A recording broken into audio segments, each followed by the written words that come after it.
In draft preparation, we've had our hands full. And I heard, and there's even more than that. There's reports that Jerry was at the bargaining session last week with the Referees Association, and I would love to know from you, especially being part of the competition committee, how important do you believe it is for the NFL to get a deal done with the Referees Association and the regular refs for the regular season? Well, I was because of my role on the competition, I was actually there as well, and certainly, we'd like to agree to a deal with our officials. At the same time, it's a work in progress. We have a lot of respect, but also, it's business, and just like any other negotiation, until it's done, you really don't like to comment on anything. These are always cordial visits too, right? No fisticuffs breaking out there? No, they were professional and cordial. Okay, I like to hear that. Oh, we've talked with you a lot about the salary cap in the past, and I know people get caught up about when they talk about the draft. They say, "Hey, what does the team need right now?" But whenever you talk about the salary cap, you talk about planning 2, 3, 4 years into the future. Do you have to have that same kind of mindset when you go into these drafts? Yeah, I think it's all part of the bigger picture, and you certainly as you focus on the draft and what it can be for you and what that's going to look. I mean, one of the great things about our draft, especially this day and time, whether it's college or almost anything, for us to have personnel certainty. If you can have success in the draft, you're going to have that player either 4 or 5 years, at a number that's reasonable. And certainly that's why I think, most teams would tell you that's the foundation of their football team. With the salary cap that we have today, it's so important. The draft's just so important. Would that potentially lure you into saying, we'd be okay taking an older player in the draft because maybe as they get a little older, we don't have to get that second contract with them, or does that matter? Well, it's interesting you bring that up. I think these players that are older, I think it's a two-edged sword. One is really good. Certainly you're seeing it with quarterbacks.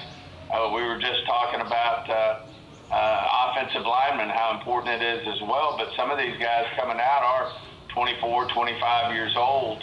But the flip side of that is they have a tremendous amount of experience, and which really helps them transition right into the professional game. The more and more you look at these things, these players who only have started, 12 games in college, 24 is obviously a lot better, and 36 is better than that, and a 4-year starter is better than that. But, that really enables them to transition usually at a faster rate if they have you still got to have the skill set and the things that come with being a professional football player, but that helps. Now, the downside of that is some of them are going to be then 28, 29, 30 years old when they come up on their second contract. Now, you just mentioned, obviously, quarterback could be one position that would be beneficial. Are there any other positions the team has identified as saying, more starts and perhaps sometimes an older player is not so bad at these positions either? No, I just mentioned it. The offensive line, I think, is really it's an advantage to have played. It's really coming into play in our evaluations. How many years have they started at a particular school?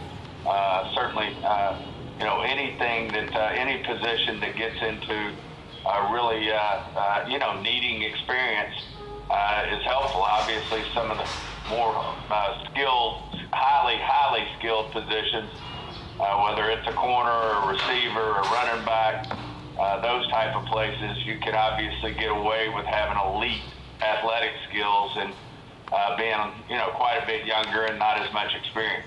Now, Stephen, I'm wondering, have you fallen in love with any one particular player, or do you think there will be a player you're going to love landing at 12 no matter what? Well, in the draft, you can fall in love with many. Unlike life, you're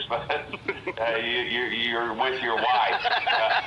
In the draft, you certainly can fall in love with multiple players, and certainly we have a bunch of players on the board that we really have a high opinion of that we think could really help our football team. And certainly that's how you end up stacking them. And if they're in our first round, probably any team would say this, then there's a lot of love for that player. I'm guessing perhaps, since you just mentioned that, the draft board isn't totally locked in just yet, but do you have a general idea of maybe how many first-round grades y'all are going to have? It's still a little early, but, usually we're in that 16 to 20, 21, 22 range. That's a big number right there. I like hearing that one right now. How much? I don't know that we'll get there this year, in terms of the 20s, but we're grinding it out right now, and as you said, we hadn't put the final grades on anything, and this will obviously evolve into a board that we really have confidence in. As you guys are putting together that board, I've always been fascinated. How much do you feel like you can learn from the players that have the draft visits with y'all that obviously wouldn't pop up by just watching film? Yeah, I think anytime you get to spend more time with a player, and especially when you bring one in for a 30 visit, you're getting almost 24 hours with that player to really, delve deep into a lot of areas. And, I think that's why we've ended up over the years drafting quite a few guys that were actually in on the 30 visit. Now they're coming on the 30 visit because obviously we've seen a lot of things that are interesting to us, and we want to get to know more about those particular players and even have more detailed work on them. We've discussed Jermod McCoy a lot, special talent, as a lot of these guys are. We did hear Jerry say no red shirts, and we've kind of stuck with that a lot. Do you think he qualifies a red shirt, or has he cleared that hurdle for you guys? Yeah, that's a work in progress. We're trying to, do all the work that we need to do to, to get our hands around what his status will be for, we start with everything, what his status is for the mini camps, what his status is for the training camp, and then ultimately will he be able to play part of the season, none of the season. All those are levels that then we put into an equation and decide where we might come down on that particular player. And you kind of discussed, the amount of games earlier, but how much does missing one full year affect your approach with a guy? No, this happens, and there's been a lot of players in this league that miss a year due to injury that really come back and have great careers. So I don't know that that's a deciding factor. I think obviously, if you miss the entire year this year or miss the back half of the year, but it's going to linger into a big part of our coming season, then that's probably a bigger factor than somebody who just missed last year but's already ready to go and start minicamp. There are a lot of folks who kind of think this draft will be more trade-filled than past drafts. Have you gotten that sense at all 9 days out that have there been more phone calls or pre-draft team-to-team discussion compared to maybe a usual draft? No, I think it's too early to tell that. I think, next week as people finalize their boards and start to strategize, have their strategy sessions, then that comes into play. But I'm still a big believer that most of these trades, happen, as you're on the board. Players fall off that you wanted, and then you're willing to come out. Players are staying on the board that you might not think might be there, and then you're attempted to move up a little bit. You might not be willing to, give up what it costs to go way up the draft. But if a player starts to fall, then you get a little thought that, hey, maybe we could move up and it wouldn't cost as much, and we still get the guy that that we think is the best player for us in a particular draft, depending on where you pick. Can you? I always love Kevin and I try to play this game a little bit. Can you describe the anatomy of a trade? Like, what's that really like in that room on those phones from your past experience? Is that? My past experience is that normally when you're on the clock is when the activity starts, and usually it's someone calling you wanting to move up is usually how it happens. Usually if you're wanting to move down and you're starting to have to call the next 15 teams below you, that's not a good sign. Usually if someone's wanting to come up, they're calling you, and especially in the first round, but usually that holds for the whole draft. That teams see a player they want and they call, and you hope in a lot of cases that 2 or 3 teams are calling for the pick, and then you have a competitive situation for your particular pick, and especially if you're willing to come out of it. But you would never say, well, really, because the Ravens just said they would offer me this as a bluff, right? Well, I can't speak for other people, and I probably shouldn't speak to us. Okay. All right. Fair enough. Now, I think they're always honest, Kevin. Sure. Everybody in all aspects of life is always honest. Now, we've talked a lot about the origins way back in the day of the Jimmy Johnson trade value chart for the draft. How much has that evolved, whether it's, more of a Rich Hill model or anything else? Has that draft value chart changed a lot over the decades? Well, I have to correct you in all due respect. That was a Mike McCoy draft chart. At the end of the day, I watched him put it together, and he showed me how he was putting it together. Obviously, Jimmy and Jerry used it, but that was a Mike McCoy draft chart, who was a valedictorian at Oklahoma and Petroleum Engineers, and understood how to chart those things and come up with values. Now, you can imagine with analytics and AI the way they are today, these charts are constantly evolving. You got to know the data that's going into them to understand it. Everybody has, what is quote unquote what most people feel like is a standard over the last 3 to 5 years. But then there's always one that you might have that you say, hey, we think the draft chart's evolved, and it may give you an advantage if someone's willing to go off the old chart. It may give you an advantage in what you feel analytically is the true value. I like how he's giving those engineers their credit where credit's due. Oh, due. yeah. No, I appreciate that info. Yeah. Stephen, I always wonder how challenging it is to get a read on players from smaller programs like, say, a Toledo or something like that versus bigger programs like maybe a Texas, based on how their competition is. How much weight does that have, and how do y'all go through that? Yeah, I think it's big. I mean, obviously, it's able to project, if you're coming from a Power 4 school, for a top program playing against the very best. And obviously, that's even more so the case today as some of these smaller school young men, have found their way to the top Power 4 schools with NIL and all the things that are out there now. So there's not near as many, players playing at the smaller schools. Obviously, you have the occasional. I mean, Rebel was one of those guys that was at a small school, and he stuck with where he was, and you run across those guys. So, but at the end of the day, certainly you like to see. That's why you have a Senior Bowl. You like to see these guys going against top level competition that are going to be drafted as well. Versus it's harder to project when you see them against a lot lesser level of competition. Obviously, they should be dominant, but you still got to do some projecting that is more difficult than when you see Alabama and Georgia going at it, and seeing those guys compete against one another. You get a better feel for what it's going to look like on our level. Obviously, Stephen, and for us, it's really exciting to have 2 first-round picks. It's a opportunity to do something special. How much of a culture-changing mentality are you looking for in one or both of these picks? Does that need to be a factor? Yeah, I think it all factors in at the end of the day, and certainly we're trying to create an identity and a culture overall for this football team.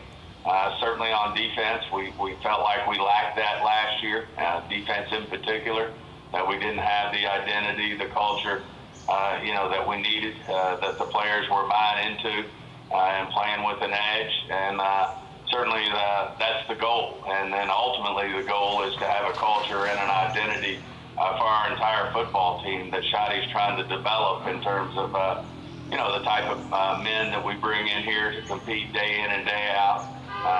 That certainly, when they're working together every day, are a positive influence on what we're ultimately trying to be as an organization, as a football team.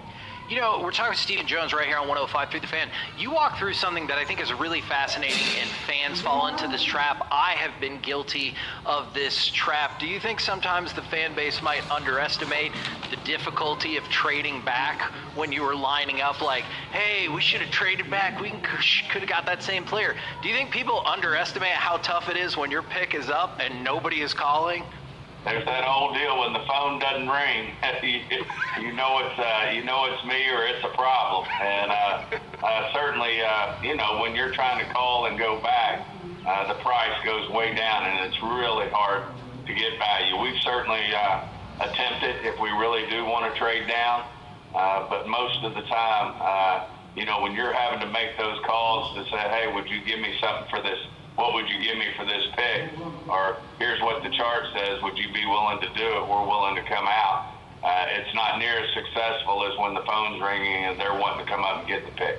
Have you guys, I know you said it'll heat up a lot last week. Can you confirm or deny if you guys have gotten any calls for first-round pick offers for George Pickens thus far? Yeah, you hate to get into things like that, but no, we've had no one call, with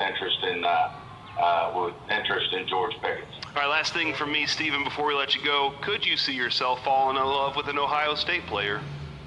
Absolutely. There's you look at that, and no way is this being critical, but you look at some of their guys and you go, how in the hell did they ever lose a football game? When you look at all the Buckeyes that are on the board, and obviously they had a great football team, and hats off to Indiana. They ended up putting it together and were able to pull it off and win the thing. And but certainly there's the Buckeyes have more than their fair share of guys in the first round of this draft. Thank you very much for the time, as always, and we'll catch up with you again after the draft. Appreciate being on with you guys. Here you go, Stephen Jones right here on 105.3 The Fan. Man, I looked it up. I guess I have lost to history the role that Mike McCoy had in that. I always thought of it as the Jimmy Johnson one, and I'm glad he told me, well, yeah. I was there. I saw how it happened. I think maybe, Kevin, the year that you didn't go to Oxford with us was the year that I kind of chatted about that Thanks with a him. lot, Noah. Sorry, child. But yeah, I think that was the year that I kind of chatted about that, and I learned that. So, hey, that was fun, man. I'm looking for exciting draft ahead of us. Yeah. KNC Masterpiece right here on 105.3 The Fan. You got me, Kevin Hagelin. You got, Corey Majors, and of course the famous Alec Medford. Momentarily, we will be joined by Kyle Yeomans. But right now, it's time for the C Block, starring Corey Major. Thank you very much, Kevin. And, I believe he is here. I just want to point out that I did send Kyle Yeomans a text that gave the link to the Ape Civil War. Sure. That we still have yet to bring up on air, so maybe we don't bring it up with him because that's actually the only thing I want to talk to you about. Does our audience know? But here's the thing: he never responded, and I don't know if he was like just in shock that we would ask something of such a professional, or if he was just like I don't know if this is a bit or not. But we do also now have Zach Wolchuk storming in. And Zach sent a really salty email. Very weird email we all got from Zach Wolchuk today. Earlier. Did you want to say something to Kyle Yeomans? I wanted to say I love you, Kyle, but I can't believe that you guys had to book Kyle Yeomans when I'm right here. Yeah, well, you said you needed 2 days advance. Yeah. You could have asked me 48 hours ago. We did ask Kyle 48 hours. I just want to tell Kyle I love you. Go Mean Green, I miss you. All right. Miss you too, buddy. Okay, there's I told you to go F yourself. He did not. That's not how he talks. Zach walked away. He doesn't know. It is Kyle Yeomans from DallasCowboys.com. I do believe he will be the point man for your broadcast coverage of the Cowboys draft and the draft this year. Kyle, how are we doing today, man? I'm doing great. Yeah, Zach and myself, we're both gonna host at different times, but yeah, pumped to get on the coverage next week. I did not reply to that message, Corey, and I apologize for not doing so, but the reason why I did not reply is because I immediately clicked the link and I read the whole article. So if you want to talk about it, I'm ready, and I have quite strong opinions on why it's happening. All right. However, I did read the article, and that's why I didn't respond. See? Because I got so intertwined with the article that I just forgot to go back with it. Then I have constructed the perfect question for you, Kyle. What is more of a concern for you at this moment, the Ape Civil War or the Cowboys taking Keldrick Falk at pick number 12? What is more concerning in your world at this moment? You know, that's a phenomenal question. And it's because there are so many layers to it. I'm going to say the Ape Civil War because I don't think they're going to take Keldrick Falk at 12. Okay. I don't think there's really any interest there. So and that's how confident I am in that. And so if that's the case, then I'm saying, yeah, the Ape Civil War is definitely far more concerning. Which one of the reasons for this violence, though, between the apes, do you think is? So what's the story? Lay it out for me. All right. There's some in the Nagogo chimps, Kevin, have started fighting, and there are a couple of different factors that could be going on here. One, scarce food and competition amongst each other. All right. There used to be a lot of food in the forest. Now, not so much. The other is that they have grown too large, according to a University of Michigan study. Large in terms of actual size? Too many people. Okay. There are too many chimps, if you will. So too many chimps, and now you can't keep it all together when you have that many. And then there's another theory that about 5 males died. And then that has now, they were critical peace brokers in all of this. And so there's a lot going on with this. Which one of those theories, Kyle, do you think might be the most relative? I think it's the last one. I think it's the fact that they said the studies showed that back in 2014, there were like 5 elders amongst these two tribes that helped kind of bridge the gap between, and were making friends between both of the groups of chimpanzees or whatever they are, and they would go from there. Doesn't feel like you read that article. He did. But from there, it ended up, when they all passed away, it was like the younger generation took over, but then they were met with kind of the scarcity and the overpopulation and things like that. So I think it's a combination of the both, but I think the initial spark happened when those peace brokers kind of moved along. Yeah, good times can create weak chimps, Kevin, and weak chimps create hard times. So unfortunately, us as humans sometimes have the tendency to interfere where we're not needed. Is that going to happen in this situation? Because we need the apes to figure it out for themselves, right? Yeah, I think that's kind of what the study ended up saying. They didn't say it at the end of the article or anything, but it kind of said there's nothing you can do about it. It's going to happen. They're going to just let them fight it out and see what happens and let nature kind of run its course, which is probably the best way to do it. Are you nervous at all that, within the last 15 years, we've had a plethora of films that show that the apes come out stronger because of this, and they eventually overthrow our way of living? Nah, I'm more, at this point, I'm more worried that the Cowboys would take Keldrick Falk at 12 than that. Okay. See, this is why he had 3 kids. This is why he had 3 kids, Kevin, so that the humans could continue to overpopulate I'm trying to build numbers here, right? I gotcha. There's power in numbers. All right. Would Keldrick Falk be in play at 20, you think, or they just don't love that player? I think he would be more in play, but I don't think he's at the top of the list at either spot, to be completely honest. I think Keldrick Falk, to me, he's a good football player, and he's my number 4 edge rusher on my board. But when you look at the fit that people are trying to pigeonhole him into, is the fact that he played that 4-eye, 5-technique spot at Auburn, and that's been a big part of the conversation this offseason with Christian Parker. He's going to need somebody that's athletic and long and has some pass rush ability to play that 4-eye spot. But really, Dallas wants a bigger body there. They want somebody that's more like 290, 295, as opposed to Keldrick Falk, who listed at 276 at the NFL Combine. So he would need to put on about 15 pounds for him to be a true fit at that 4-eye spot. Doesn't mean he can't do that. It just means he's not as good of a fit as people are kind of leading on to putting him in there. At the other side of things, if you wanted to move him outside, maybe make him stand up outside linebacker edge rusher, then they would want him more like 260, 265. So he'd have to lose 10 or 15 pounds. So with all of the conversation and the rumors and the floating it out there that I've seen over the last week, I just don't know if it's as great of a fit that it's worth taking over other players that are also out there that fit you from a board standpoint and from a scheme standpoint. I think Keldrick Faulk's a little bit further down their board, and I think he's a little bit outside of their scheme. Doesn't mean he's not interesting to Dallas or that Dallas wouldn't take him. I just think there are a bevy of other names before him at both 12 and 20. All right, so we've probably talked 12 and 20 as much as we possibly can overall. And everybody, again, those are two exciting picks for the Cowboys. That's going to be night one for sure.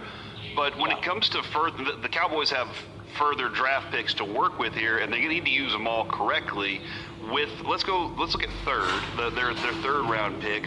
What kind of players do you see there that you like, and how much of an impact do you think that player needs to make that early? Because we feel like these first two picks probably need to be starters and probably need to make an impact pretty early in the season.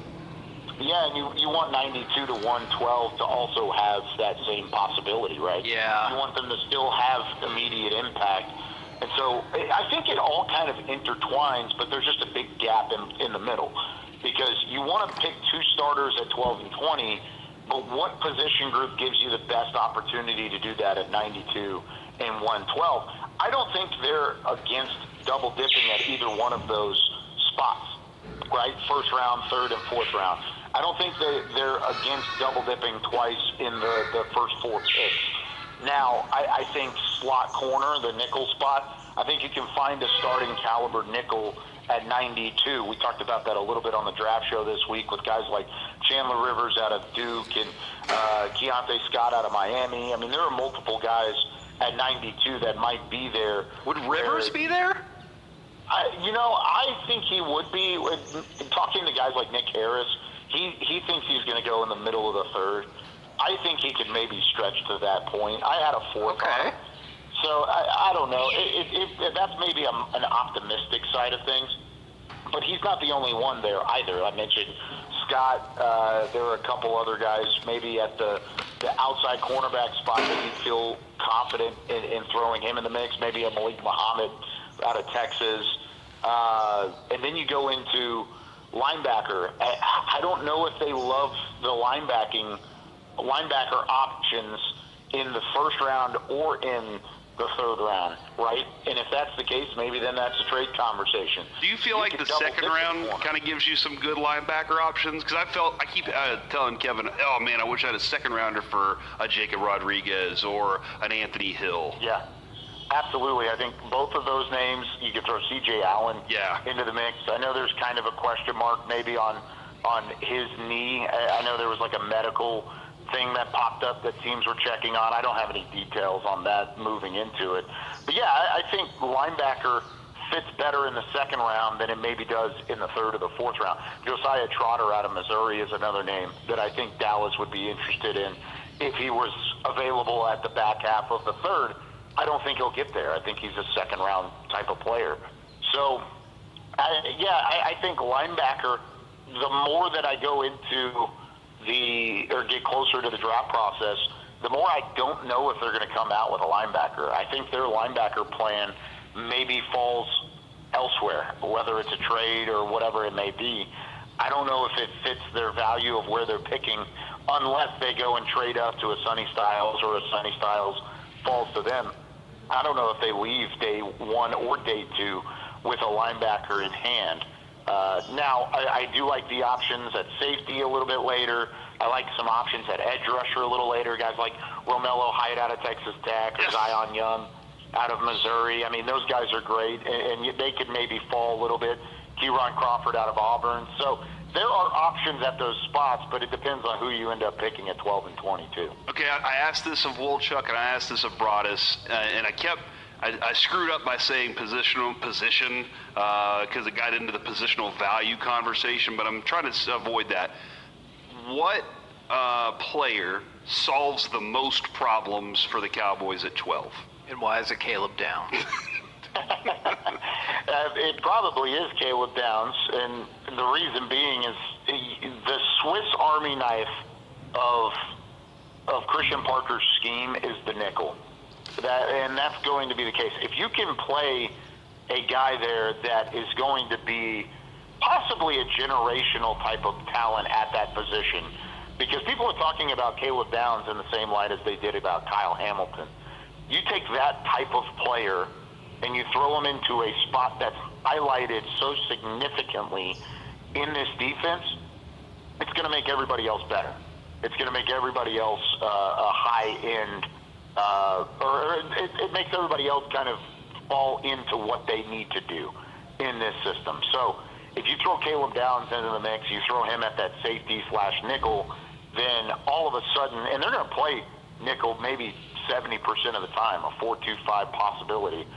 If that's the case, then I really like Caleb Downs in that spot. If you wanted to say a blue chip edge rusher, a David Bailey, I wouldn't disagree with you there, because if you can provide a pass rush alongside Quinnen Williams and Kenny Clark, then all of a sudden your secondary benefits with that too, and it's less time for them to cover. So I think those are my two names. It's a Caleb Downs out of Ohio State, David Bailey out of Texas Tech. Well, I am 1,000,000% there with you on Caleb Downs. He's awesome. What is your hierarchy of cornerbacks? On my board, or what do you think? On your board. Looking at.